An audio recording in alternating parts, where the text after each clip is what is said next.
오늘 하나님 말씀은 빌립보서 1장 10절에서 11절 말씀입니다. 제가 받들어 읽어드리겠습니다.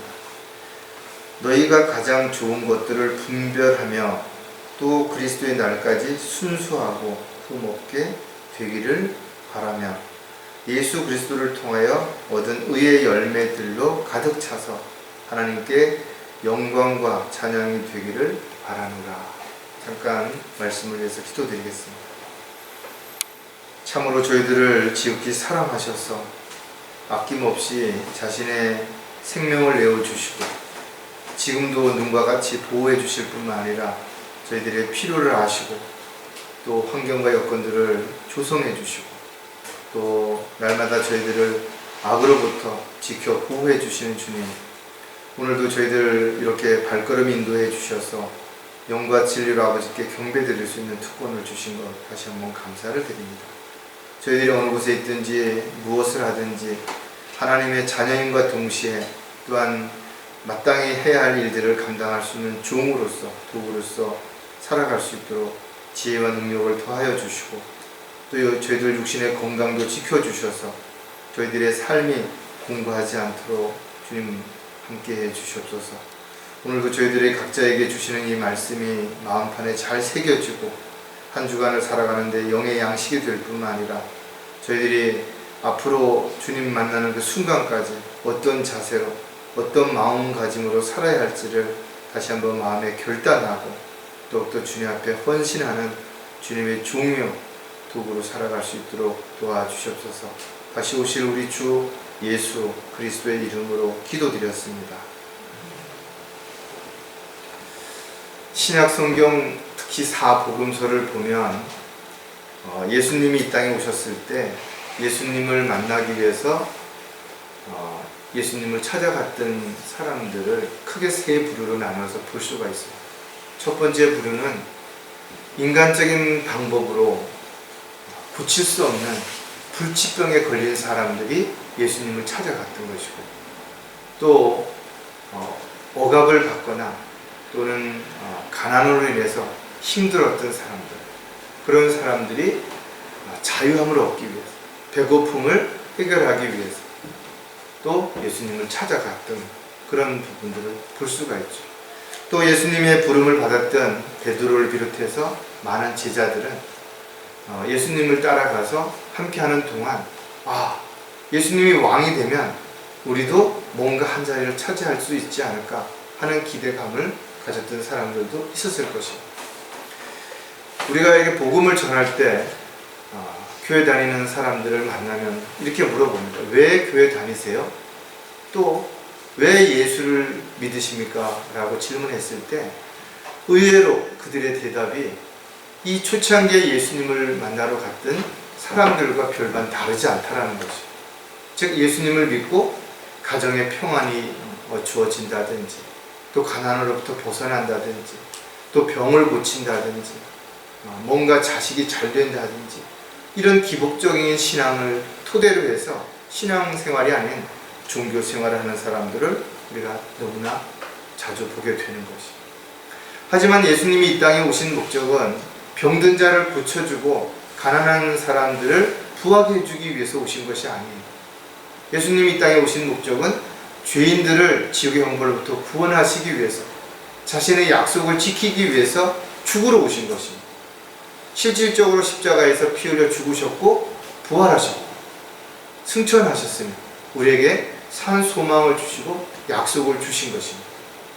따라서 우리가 예수님을 믿는다라는 것은 자신의 죄로 인해서 지옥에 갈 수밖에 없지만 그 죄를 용서해 주신 예수님을 믿음으로 인해서 구원받고 또 구원받은 이후에는 하나님의 뜻과 계획에 따라서 주님의 도구로 종으로서 자신을 위해서가 아니라 주님을 위해서 살면서 주님의 은혜와 사랑에 감사함으로 보답하는 그런 신앙생활이 되어야 되는 것이죠.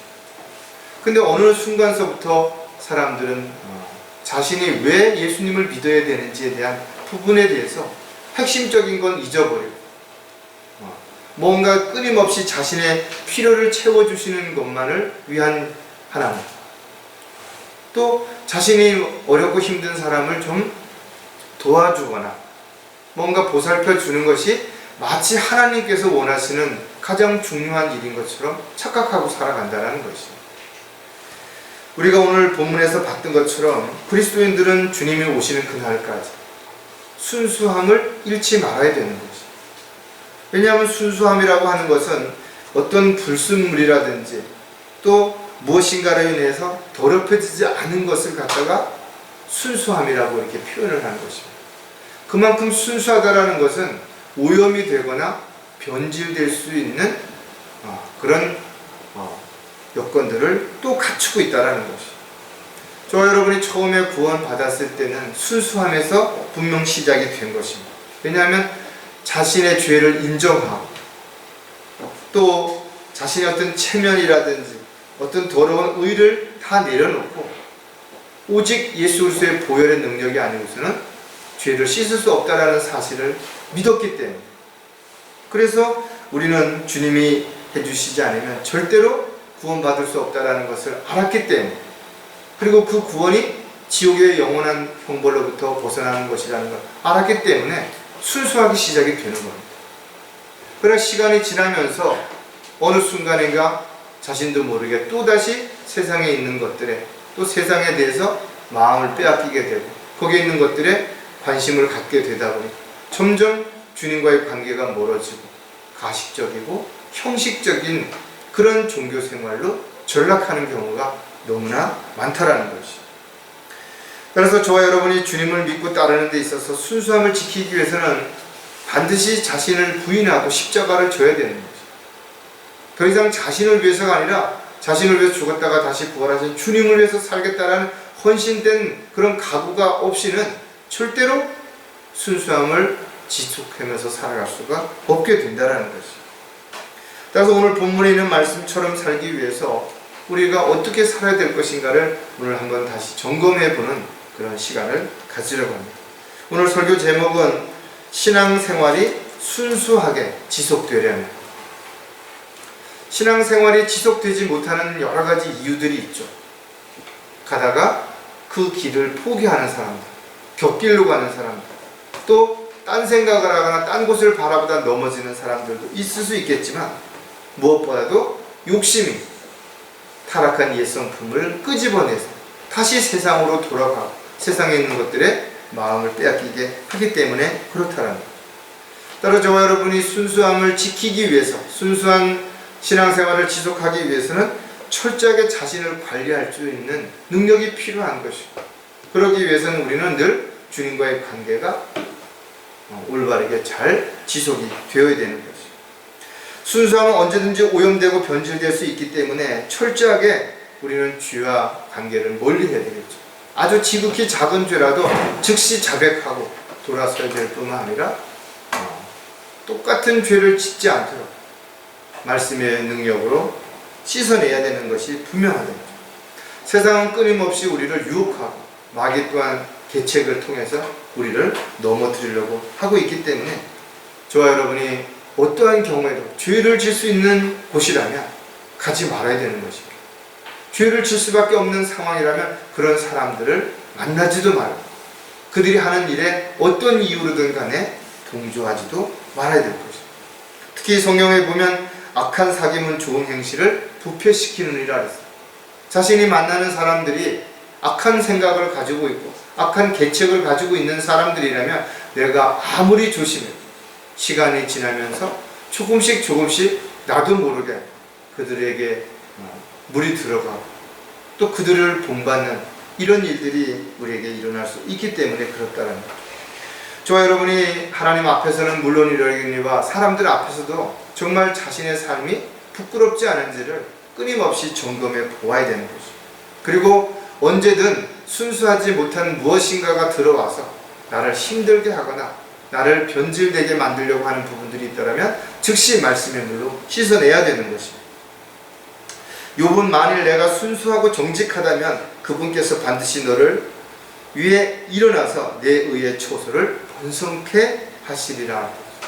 우리가 비록 이 세상에서 부자가 되지는 못할지라도 사람들에게 이렇게 뭔가 대단하다, 특별하다 이런 칭찬을 받을 수는 없을지 모르더라 하더라도 우리가 하나님의 말씀에 따라서 순수하게 살아간다면 하나님께서 우리의 삶을 보장해 주시겠다라는 것이 분명한 하나님의 약속이라는 것이.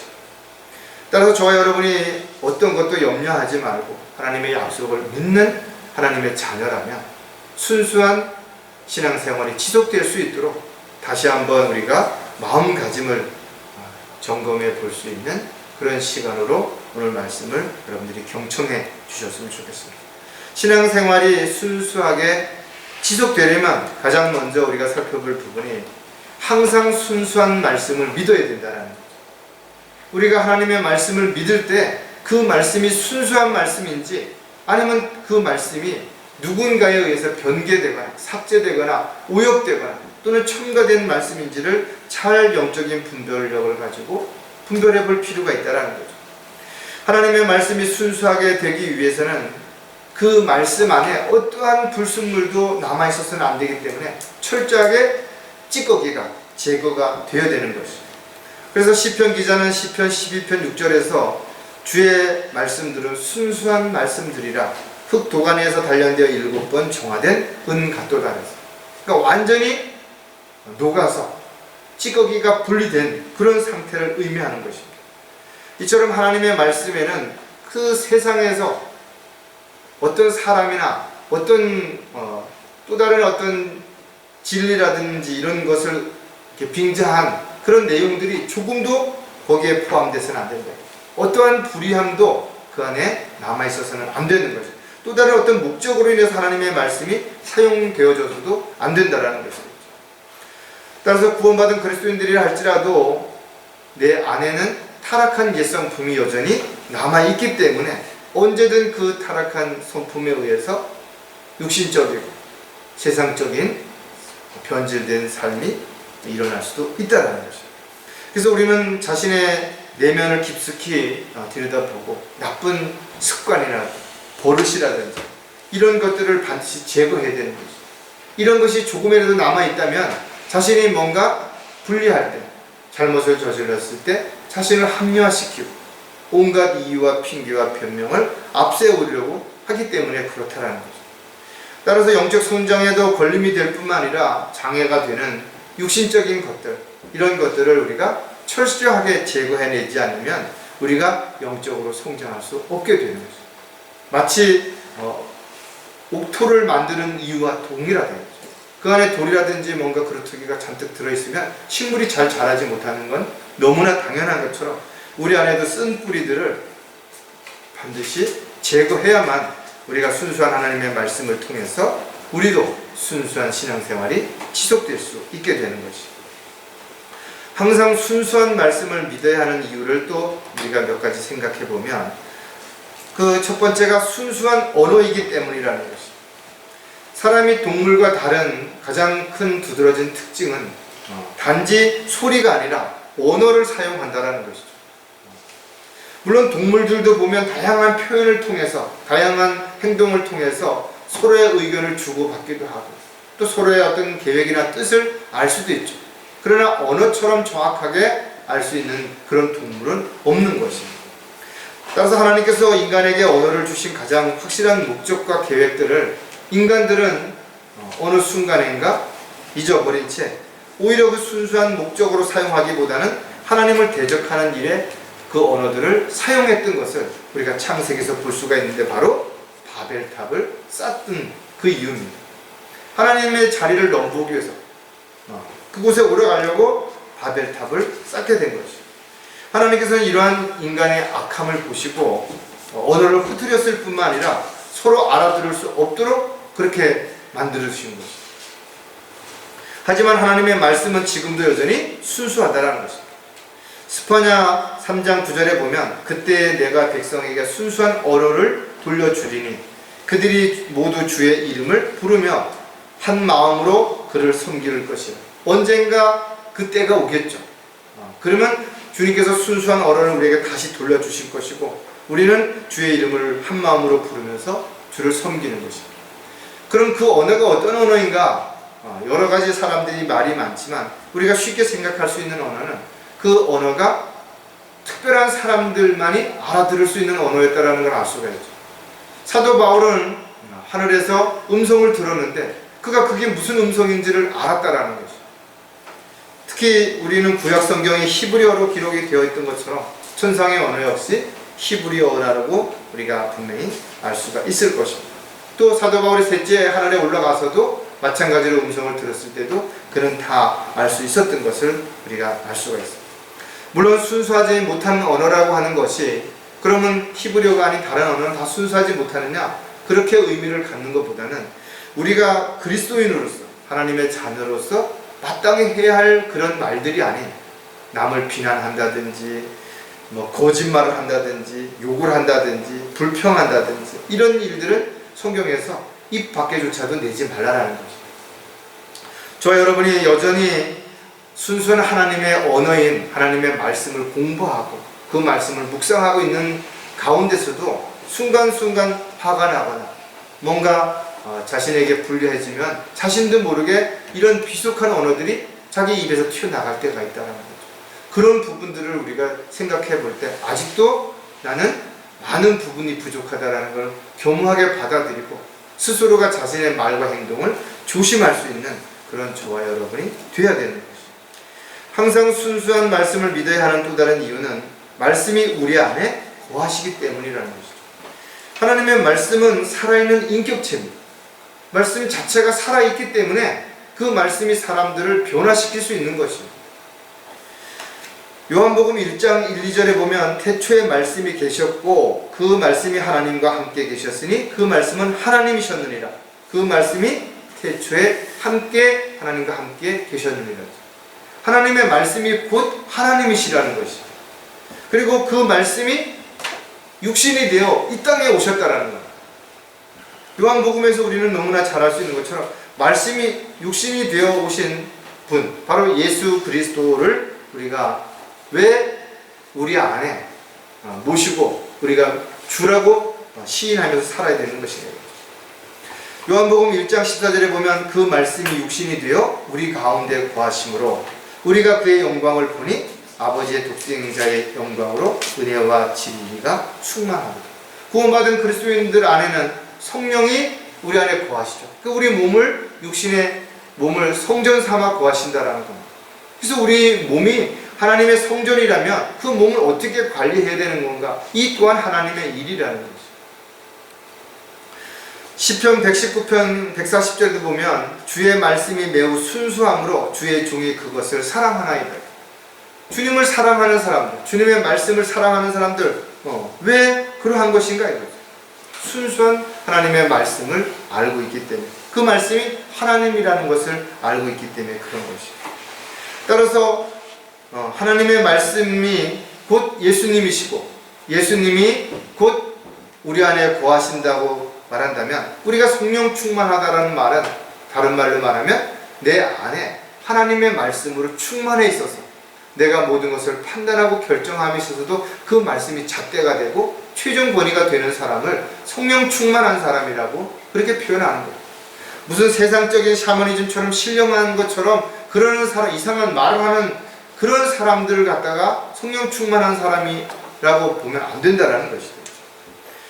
잠언 30장에도 보면 하나님의 모든 말씀은 순수하니 그는 자기를 신뢰하는 자들에게 방패신이라죠. 하나님의 말씀이 우리에게는 가장 강력한 무기가 될 뿐만 아니라 또 가장 강력한 방어할 무기가 될 수도 있다라는 것이죠. 따라서 이와 같이 하나님의 말씀이 예수 그리스도이심을 믿고 있는 사람들이라면 그 말씀이 절대로 변개되면 안 되겠죠. 그래서 하나님의 말씀을 바꾼 사람, 변개시킨 사람들은 예수 그리스도를 자기들 마음대로 뜯어 고치는 그런 사악한 사람들이라는 것을 분명히 우리가 다시 한번 알 수가 있는 것이죠. 하나님의 항상 순수한 말씀을 믿어야 하는 또 다른 이유가 무엇인가 하면 영적으로 자라야 하기 때문이라는 거죠. 하나님께서는 모든 사람들이 구원받기를 원하시죠. 그 다음에 구원받은 사람들이 어떻게 되기를 원하시는가 하니까 진리의 지식으로 성장하기를 원하시는 것입니다. 왜냐하면 성장하지 못한 어린아이와 같은 상태에서는 영적인 마귀와의 싸움에선 싸울 수가 없는 거예요. 전쟁터에 기저귀 차고 전쟁터에 나가서 총도 들을 수 없는 그런 연약한 사람이 어떻게 전쟁하겠냐라는 것이죠. 따라서 그리스도인들은 반드시 영적으로 성장해서 장성한 분량에 이를 뿐만 아니라 그리스도의 군사로서 용맹스럽게 언제든지 목숨을 걸고 싸울 수 있을 만한 그런 군사들이 모두 되어야 되는 것입니다. 따라서 구원받은 사람들이 나이가 아무리 많다 하더라도 영적으로는 어린아이에 불과한 것입니다. 따라서 영적으로 어린아이와 같은 구원받은 사람들을 양육시키기 위해서 지역교회가 필요한 것입니다. 목사와 교사와 또 믿음의 선배들이 반드시 먼저 본을 보일 뿐만 아니라 잘 성장할 수 있도록 그렇게 늘 옆에서 돌봐주는 역할이 필요한 것이죠. 누구든지 성장하지 못한다면 영적인 일을 알 수도 없을 뿐만 아니라 할 수도 없는 건 너무나 지극히 당연한 것이죠. 따라서 구원받은 사람들은 반드시 진리의 지식에 이르러야 하고 그러기 위해서는 순수한 하나님의 말씀들을 지속적으로 먹어야만 되는 것이죠. 베드로전서 2장 2절에 보면 갓난 아기들로서 순수한 말씀의 젖을 사모하라. 이는 너희가 그것으로 인하여 자라게 하려는. 영적으로 어리다면 어린 아이와 같이 처음에는 젖을 먹고 이유식을 먹고 그 다음에 또 과일이나 이런 것들을 먹다가 그 다음에 이도 나고 해야 고기를 먹을 수 있는 것처럼 영적으로도 마찬가지입니다. 우리가 하나님의 말씀을 읽고 듣고 묵상한다고 해서 모두가 하루아침에 영적으로 성장하는 거 아니에요. 아무것도 하지 않는데 시간만 지난다고 해서 영적으로 성장하는 것도 더더욱 아니라는 것이죠. 따라서 저와 여러분은 하나님의 말씀을 체계적으로 공부하고 균형과 조화를 잘 이루었을 때 언제 어떤 상황에서든지 적을 대처해서 승리할 수 있는 그리스도의 군사가 될 수 있다는 거예요. 그러기 위해서는 하나님의 말씀이 순수해야 됩니다. 하지만 안타깝게도 하나님의 말씀을 뜯어고친 사람들이 지금까지 너무나 많았다는 거죠. 그리고 그 사람들이 주장하는 그 사람들이 체계적으로 만들어내는 교리들을 신봉하고 따르는 사람들을 우리는 이단이라고 표현하는 거죠. 즉 하나님의 말씀대로 하지 않는 사람, 하나님의 말씀이 변개되고 삭제됐는데 오역되고 첨가됐는데 그것을 통해서 또 다른 뭔가를 세워서 만든 이단 교리들을 따르는 사람들을 갖다가 하나님을 대적하는 마귀의 종들이라고 그렇게 표현하는 거죠. 따라서 저와 여러분은 영적으로 성장하기 위해서는 순수한 하나님의 말씀이 반드시 필요한 것이고 그 말씀이 우리 안에 거해야만 우리가 영적으로 하나님 보시기에 합당한 성령의 열매를 맺는 그리스도인으로서의 삶을 살아갈 수가 있게 되는 것이고 순수한 신앙생활이 지속될 수 있다는 것. 자, 신앙생활이 순수하게 지속되려면 두 번째, 항상 순수한 마음을 지녀야 한다는 것이죠. 인간의 마음은 성경에 보니까 처음부터 악하고 계속해서 악할 뿐만 아니라 누구도 막을 수 없다는 것이죠. 즉 구원받지 않은 사람들이 어떠한 높은 직위에 있고 세상에서 존경을 받는 위치에 있다 하더라도 그들의 마음은 결코 순수하다라고 볼 수가 없는 거죠. 물론 사람들 입장에서 보면 윤리도덕적이고 많은 부분에서 참 깨끗하고 이런 부분에서 본받을 수 있는 부분이 있을 수 있어요.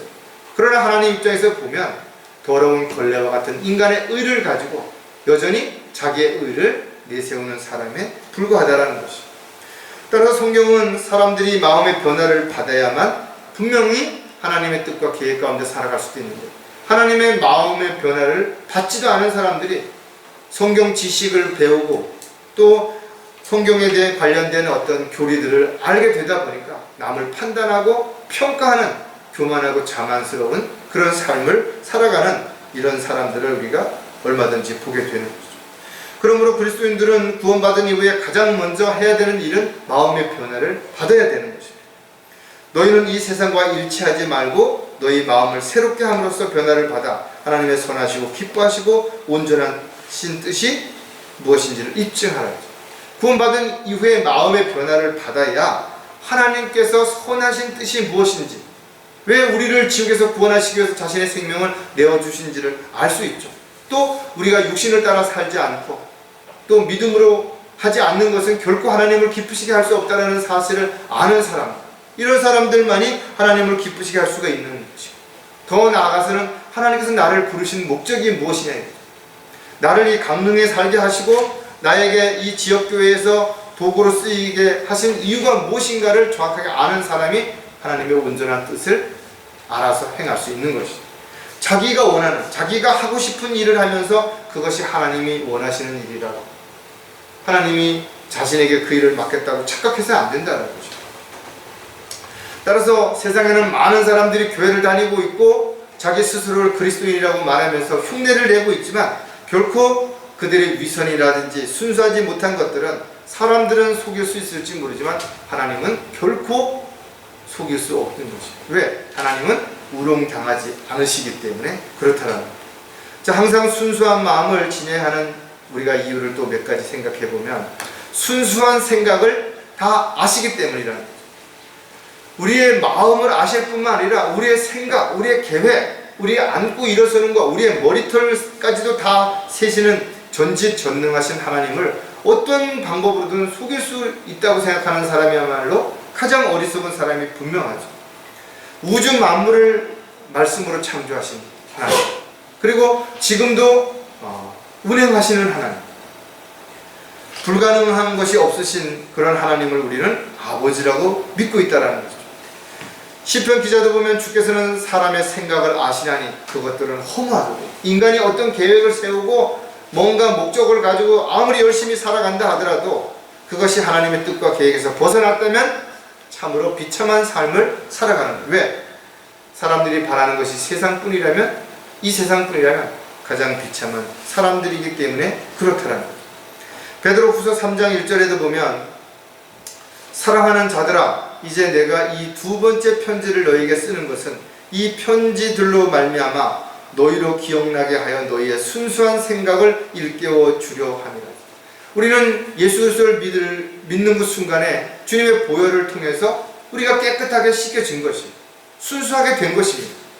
그러나 우리가 또다시 살면서 끊임없이 그 생각에 어떤 이유로든 간에 오염이 되고 변질될 수가 있어요. 그래서 베드로에게 했던 것처럼 끊임없이 우리가 발을 씻는 것처럼 우리는 말씀의 물로 씻어내야만 우리가 순수함을 유지할 수 있다는 거죠. 저와 여러분은 마땅히 해야 할 일을 알면서도 하지 않는다면 이것 또한 순수하지 못한 것이죠. 또 마땅히 하지 말아야 할 것을 알면서도 여전히 한 번만 더, 이번 한 번만 이렇게 하고 있다면 이 또한 순수하지 못한 것이죠. 특히 마지막 때에는 사람들이 순수함에서 벗어나서 마귀들의 교리를 따를 것을 성경은 경고하고 있죠.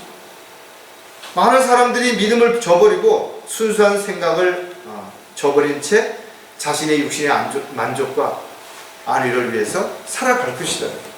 따라서 저와 여러분은 우리의 순수한 그런 생각이 어떠한 이유든 바뀌지 않도록, 변질되거나 오염되지 않도록 철저하게 자신을 끊임없이 점검하고 말씀의 물로 씻어야만 순수한 신앙생활이 지속될 수 있다는 거죠. 항상 순수한 마음을 지녀야 하는 또 다른 이유는 순수한 마음으로 해야 하기 때문이라는 거죠. 아무리 좋은 일이고 아무리 사람들에게 칭찬을 받는 일이라도 그 목적과 동기가 옳지 않다면 그것은 하나님의 자녀들로서는 절대로 해서는 안 되는 것이죠. 사람들은 결과만 바라보고 정말 훌륭한 사람이라고 대단한 일을 했다라고 칭찬할지 모르지만 하나님은 그 과정도 다 보고 계시는 것이죠. 따라서 그리스도인들은 모두 마음의 변화를 받아 새로운 피조물이 되어야 되는 것이고, 새로운 피조물이 되었다면 또다시 변질되는 일이 일어나지 않도록 끊임없이 자신의 마음을 순수하게 돌이킬 수 있도록 주님의 보혈의 능력으로 깨끗하게 되어야 되는 것이죠. 히브리 기자는 우리가 믿음의 온전한 확신 가운데서 진실한 마음으로 다가가자. 이는 우리의 마음은 악한 양심으로부터 핏부림을 받았고 우리의 몸은 깨끗한 물로 씻겨졌기 때문이다. 하지만 영원하지 않다라는 것이, 우리의 육신을 입고 있는 한 우리는 완벽하지 않은 것이, 우리의 육신이 완벽해지려면 주님이 오셔야만 우리의 몸은 썩지 아니할 몸, 죽지 아니할 몸으로 변화되어서 영광스러운 주님의 몸과 같이 변모될 수 있기 때문에 그렇다는 거죠. 따라서 우리가 주님을 만나는 그 순간까지 우리의 마음을 어떻게 해야 되는 거죠? 솔로몬은 열심을 다해서 지키라는 거예요. 왜? 거기서 삶의 모든 문제들이 나타나기 때문에 그런 거죠. 사도 바울 역시 디모데에게 순수한 마음을 지키라고 권면하고 있어요. 언제든지 오염될 수 있다는 것을 사도 바울도 알았기 때문에 그런 거죠. 따라서 마음이 변질되면 자신이 알고 있는 성경 지식은 한낱 남을 평가하고 판단하는 것에 불과한 것이 되는 것이, 하나님을 위해서 또 하나님께 자신이 온전히 순종하는 도구로 일꾼으로 살아가기 위해서 필요한 지식이 되는 것이 아니라 남들을 판단하는, 평가하는, 교만한 그런 역할을 만드는 도구에 불과하게 된다는 것입니다. 항상 순수한 마음을 지녀야 하는 또 다른 이유가 무엇인가 하면 영적 지혜가 필요하기 때문이라는 것입니다. 신앙생활에 영적인 지식이 필요한 것은 누구나 다 알고 있지만 더 나아가서는 그 지식을 어떻게 사용할 것인가, 지혜가 필요하죠. 바로 영적인 지혜가 필요하다는 겁니다. 세상 지혜도 세상을 살아가는 데는 큰 도움이 되지만 그러나 그 지혜를 가지고 결코 하나님의 일을 할 수는 없는 것이, 왜? 하나님의 일은 영적인 일이기 때문에 그렇습니다. 따라서 하나님의 일을 하기 위해서는 우리는 반드시 위로부터 오는 지혜가 필요한 것이고, 우리는 그 지혜를, 솔로몬은 지혜가 루비보다도 더 나았다는 거죠. 어떤 보석보다도 더 가치 있는 것이 바로 지혜라는 겁니다. 그리고 그 지혜가 우리가 하나님의 도구로 일꾼으로 살아가는 데 반드시 필요한 것이기 때문에 그 지혜를 우리는 주님 앞에 구해야 되는 것입니다. 베드로전서 2장 2절에서도 우리가 아까 살펴봤던 것처럼 순수한 말씀들을 우리가 먹고 양육을 받아야 된다면 우리의 두 번째로는 위로부터 오는 지혜, 즉 야고보서 3장 17절에 보면 그러나 위로부터 오는 지혜는 첫째 순수하고 그 다음은 화평하며 친절하고 양순하며 자비와 선한 열매들로 가득하고 편견이 없고 위선이 없나니 이랬어요. 위로부터 오는 지혜는 순수하다라는 것입니다. 지금 우리가 지혜가 그러면 없다라고 해서 낙담하고 좌절할 필요는 없는 것이, 구원받은 이후에 우리가 지혜가 필요한 것을 알았다면, 위로부터 오는 지혜를 반드시 우리가 받아야 된다는 걸 알았다면 야고보서에 나와 있는 것처럼 너희 중에 누가 지혜가 부족하면 모든 사람에게 아낌없이 주시고 꾸짖지 아니하시는 하나님께 구하라. 그러면 그분께서 주실 것이에요. 우리가 지혜를 구했을 때 주님께서는 우리를 꾸짖지 않으시고 주신다는, 왜 그것도 모르냐 이렇게 하시지 않는다라는 거죠. 따라서 그리스도인들은 위로부터 오는 지혜를 받지 못한다면 하나님의 약속을 의심할 수밖에 없고, 또 하나님의 약속을 의심하게 된다면 믿음이 뿌리채 흔들리게 되죠. 그래서 얼마나 많은 사람들이 구원받은 이후에도 영적으로 성장하지 못한 채 세상으로 돌아간 것입니다. 그 이유는 순수한 마음에 하나님의 말씀이 뿌리를 내리고 그 말씀을 지혜롭게 사용할 수 있는 지혜가 없었기 때문에 그렇게 됐다라는 거예요. 따라서 순수한 마음을 우리는 항상 지니고 있어야 되는 것이고, 그 마음을 열심을 다해서 지켜야만 우리가 순수한 신앙생활을 지속할 수 있게 되는 것이죠. 자, 마지막으로 신앙생활이 순수하게 지속되려면 항상 순수함을 잃지 말아야 한다는 것이죠. 사람들은 마음에 있는 것을 어떻게 해요? 말한다 그랬어요. 또 자신이 말하는 것들을 행동으로 오래 옮겨가는 것이. 그러나 모든 사람이 다 그렇지는 않죠. 세상에는 얼마든지 거짓된 행동을 하면서도 또 거짓된 어떤 모습을 사람들에게 보이면서도 마음과 생각은 딴 데 있는 사람들이 너무나 많은 거죠. 그런 사람들을 우리가 겉과 속이 다른 위선자라고, 말과 행동이 틀린 위선자라고 그렇게 표현하는 거죠. 특히 영적인 부분에서 보면 거짓 목자들, 사꾼이라는 사꾼, 자신의 배를 위해서 살아가는 사람, 주님이 지금 원하는 일이 무엇인지, 교회가 왜 존재해야 되는지에 대한 그런 분명한 이유를 잃어버린 채 큰 건물을 짓고 세상적인 기업과 같이 사람들을 모아서 교회 놀이, 종교 놀이를 하는 수많은 사람들이 속지 말아야 된다. 그들의 위선에 끌려가서는 안 되는 것이죠. 요한계시록 3장에 나와 있는 라우디아 교회처럼 숫자를 자랑하고 건물의 크기를 자랑하고 부와 이런 것들을, 명예 이런 것들을 자랑하는 사람 조심해라. 왜냐하면 그리스도인들은 주 안에서 십자가 외에 자랑할 수 있는 게 아무것도 없기 때문에, 모든 것을 주님으로부터 받았기 때문에 그렇다는 거죠. 따라서 그리스도인들은 자신의 말과 행동에 반드시 책임을 져야 될 뿐만 아니라 그런 순수함을 잃지 않기 위해서 끊임없이 주님과의 관계가 지속되어야 되는 것이죠. 저와 여러분은 반드시 자신이 주님을 만난 이후에 어떻게 살았든지 간에 주님 앞에 서게 되는 날 상과 유업을 받을 수도 있고 수치와 부끄러움을 받을 수도 있다는 사실을 기억한다면 우리가 순수한 마음을 잃어버리는 순간 우리가 쌓아오는 유업도 모두 다 무너져 내린다는 것도 기억을 해야 될 것입니다. 자, 항상 순수함을 잃지 말아야 하는 이유가 또 몇 가지 있는데, 그 첫 번째가 행동으로 다 알 수 있기 때문에, 그 사람이 순수한 마음을 잃어버리고 순수함 자체가 아니라는 것을 어떻게 알 수 있느냐 이거죠. 행동으로 드러난다라는 거죠. 자신이 아무리 숨기려고 하더라도 드러나는 거예요. 언젠가 누구에겐가. 흔히 사랑과 재채기는 숨길 수 없다 그러죠. 결국은 생리적인 현상이다 보니까 호르몬의 분비에 의해서 어떤 이물질에 의해서 반드시 표출이 된다라는 거예요. 사람들이 거짓말을 하는 이유는 여러 가지가 있겠지만 크게 두 가지를 보면, 하나는 자신의 부족함을 감추기 위해서, 자신의 잘못되거나 자신의 어떤 안 좋은 거를 감추기 위해, 왜? 그것을 다른 사람이 알면 자신을 함부로 대하거나 업신여길 수 있기 때문에 그렇게 한다 이거죠. 또 하나는 자신을 자랑하거나 높이려고 하는 거예요. 남들이 안 해주니까 스스로가 자신을 높이는 거예요. 내가 얼마나 했고 어떻게 하려고 하고 얼마나 많이 했고. 성경은 따라서 거짓되이 행하지 말고 아무것도 자랑하지 말고 거짓되이 행하지 말라는 것입니다. 사실이 아닌 것을 사실인 것처럼 그렇게 말하지 말라는 것입니다. 누군가 알아주길 원하거나 자신이 한 일이 사람들 앞에서 평가받기를 원한다면 그 마음은 이미 순수하지 못한 것입니다. 이미 변질된 것입니다.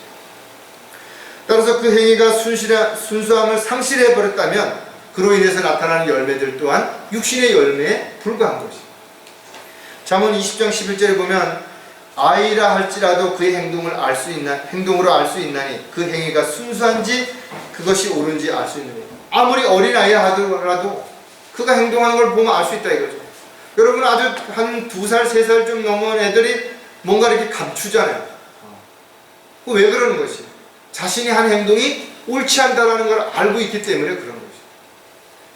어린아이가 순수하다라고 말하는 것은 아무것도 정말 몰랐을 때의 얘기지, 그래서 우리가 복음을 전할 때 그가 죄가 뭔지를 알고 하는 행동이 표현되면 즉시 복음을 전해야 되는 거죠. 우리는 어린아이가 뭐를 알겠냐, 어린아이한테 지옥을 얘기하면 애가 두려워하고 무서워하기 때문에 그런 걸 해서는 안 된다라고 이야기하는 사람들도 있지만 그렇지 않다라는 거죠. 반드시 죄에 대한 부분은 분명하게, 그것이 아무리 작은 것이라 하더라도 확실하게 짚고 넘어가야만 되는 것이 분명하다. 따라서 그리스도인들 역시 마찬가지로 자신이 지은 죄가 아무리 작다 하더라도 자백하지 않고 있다면 하나님께서는 절대 묵과하지 않으시고 반드시 거기에 대한 징계를 내리시는 것입니다. 물론 한 번 잘못했다고 바로 징계 내리고 그러시지 않으시죠. 충분한 기회를 주시고 또 경고를 하시는 거죠. 그래도 듣지 아니하면 반드시 거기에 대한 징계를 내리신다라는 사실을 우리는 반드시 기억하고, 그리스도인들은 자신이 어떤 사람인지를 자신의 행동을 통해서 드러난다는 사실을 기억하고, 따라서 그리스도인들이 맺는 열매가 어떤 열매인지를 통해서 그가 육신적인 그리스도인인지 영적인 그리스도인인지 아니면 배교한 그리스도인인지 타락한 그리스도인인지 분별할 수 있게 된다는 거죠. 항상 순수함을 잃지 말아야 하는 또 다른 이유는 꺼리낌이 없어야 하기 때문이라는 것입니다. 누구 앞에 선다든지 어디를 간다든지 누구를 만난다든지, 그런데 뭔가가 꺼리끼는 사람들이 있죠. 자신의 어떤 잘못을 알아버릴까, 특히 자신이 잘못한 것을 알고 있는 사람들과의 관계를 청산하는 이유가 뭐예요? 언제든 자신이 그런 사람이었다라는 것을 그들이 아는 것 자체를 본인이 견디지 못하기 때문에 그렇게 하는 것이죠. 그래서 결국은 처음 보는 사람, 아무도 모르는 사람 앞에 가서 자신이 깨끗한 사람인 것처럼, 순수한 사람인 것처럼 그렇게 보이기 위해서 그렇게 한다라는 거예요. 선과 악의 열매를 먹었기 때문에 인간은 누구나 선과 악에 대한 반응을 하는 것이죠. 이것을 양심이라고 우리가 표현하는 것입니다. 그러나 그 양심이 죄를 짓게 되고 또 다른 죄를 짓게 되면 점점 굳어져서 결국은 죄에 대해서 전혀 반응조차 하지 못하는 거죠. 그래서 하나님의 말씀의 칼로 깊숙이 찔리지 않은 한 절대로 그 양심이 반응하지 않는 것입니다. 그래서 저와 여러분이 복음을 전할 때 그 양날 가진 하나님의 말씀으로 그 사람의 굳어있는 양심을 깊이 찔러야 되는 거죠. 그래야 반응을 하는 거죠. 그래야 죄에 대해서 다시 한번 본인이 생각한다 이거죠. 대부분의 사람들은 나만 죄를 짓느냐, 다른 사람은 나보다 더 악한 짓을 많이 하는 사람, 교회 다니는 사람들도 악한 일을 하는 사람들도 얼마든지 있는데 이렇게 착각한다. 자신의 죄를 인정하지 않으려고 하는 거죠. 그들 자신의 양심이 화인으로 마비되어 위선으로 거짓을 말하리라. 옛날에도 그랬겠지만 앞으로 마지막 때가 되면 점점 더 그러하겠죠. 점점 더 가면을 쓰고 포장을 하고 자신을 속일 것입니다. 사도행전 24장 16절에 보면 이 소망 때문에 나 자신도 하나님과 사람 앞에 항상 꺼리낌이 없는 양심을 지니려고 힘쓰나이다 그랬어요. 그리스도인들은 순수한 양심을 지녀야 하는 거죠.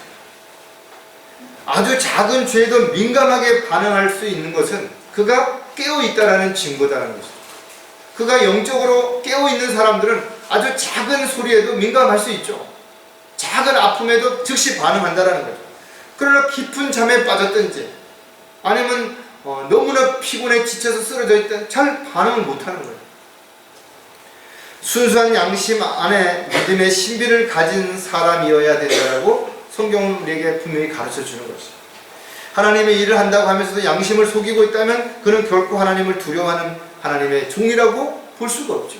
다 알고 있는데, 자신이 하는 일을 알고 있는데 하나님 불법을 행하고 남의 것을 착취하고 빼앗고 그러면서도 고토를 허허 웃으면서 점잖은 척하고 그런다면 하나님이 다 아시는데 그것을 자신만 모르고 있다면 그가 하나님을 모르고 있는 게 다 두려워하지 않는 게 당연한 것이고, 영적으로 깨어있는 것이 아니라는 것은 스스로를 입증하는 것이죠.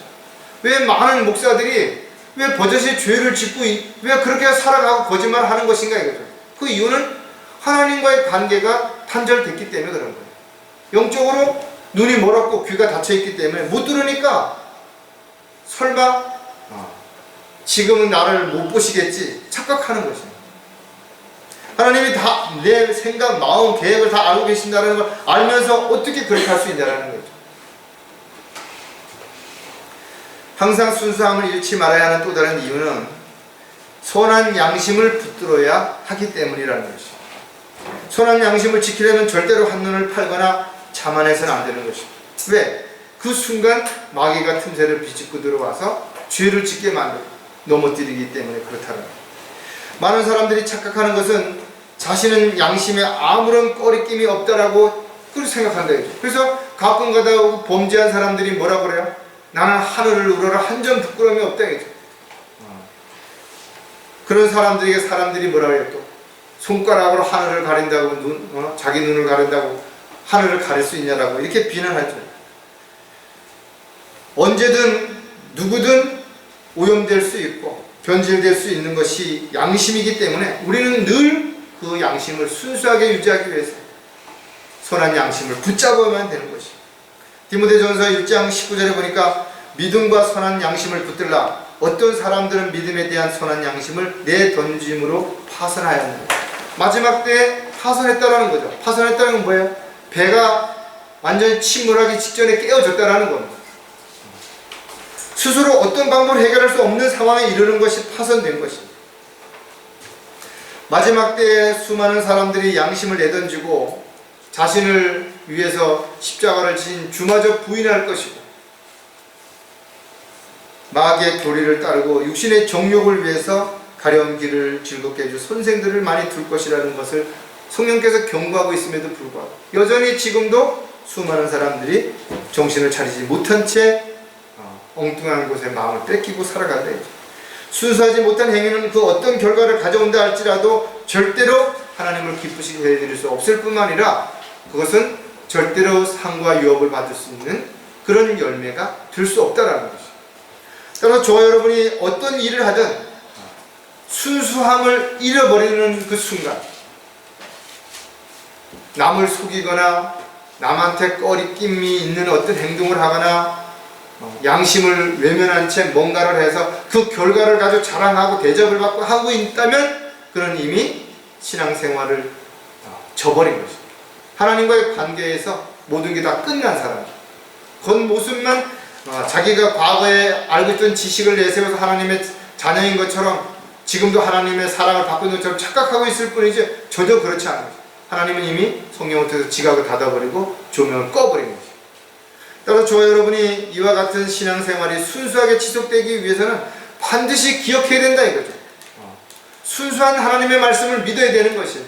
온갖 어떤 책에 기록되어 있는 내용들을 하나 보고 어떤 사람들을 보고 추종하고 그래서 안 된다라는 거예요. 순수한 마음을 지녀야 되는 것이에요. 마음이 변질되고 오염돼서 뭔가가 불순하게 다른 목적을 가지고 하나님의 말씀을 사용하고 인용하면 안 된다라는 거예요.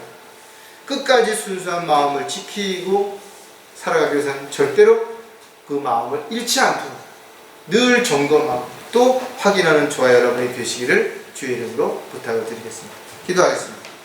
하나님 아버지, 오늘도 저희들에게 말씀을 통해서 다시 한번 일깨워 주신 것처럼 저희들 안에 있는 순수한 마음이 세상에 있는 것들로 인해서 또 세상 사람들로 인해서 오염되거나 변질되지 않도록 날마다 말씀의 물로 씻어내고 또 주님의 보혈의 능력으로 깨끗하게 정화되어서 늘 주님 보시기에 부끄럽지 않은 그런 삶을 살아갈 수 있도록 인도해 주시옵소서.